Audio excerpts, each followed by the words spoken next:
నిజామాబాద్ నుంచి హైదరాబాద్ రావడానికి కూడా ఒక స్టోరీ ఉంది. హ్మ్. సో లేకపోతే వచ్చేవాడిని కాదు నేను. అంటే మాకు అప్పటికి తెలియదు. ఏదో మేకప్ సామాన్ నువ్వు ఆర్థికంగా అన్నావు కదా, నేను క్లాసికల్ నేర్చుకున్నా. నేర్చుకున్న తర్వాత ఎవ్రీ సంవత్సరం వినాయక చవితి వచ్చేది. అవును.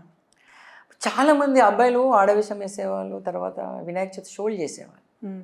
వాళ్ళకి 500 ఇచ్చేవాళ్ళు, 500 దాన్ చేస్తే.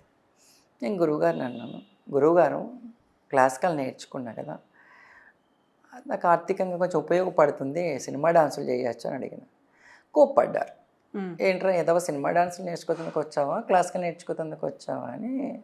గురువుగారు, లేదు గురుగారు నాకు ఆర్థికంగా ఇబ్బంది ఉంది అంటే, సో ఎవరైతే ఆ మధుస్వామి అనే అతను నన్ను తీసుకొచ్చారో అన్నకు చెప్తే ఒకరోజు ఆయన వినాయక చవితి అప్పుడు ప్రోగ్రామ్కి తీసుకెళ్ళాడు. తీసుకెళ్తే మొత్తం అతని మేకప్ సామాను కానీ, చీరలు కానీ అన్నీ మొత్తం తొడిగి నన్ను కూర్చునిపెట్టిండు.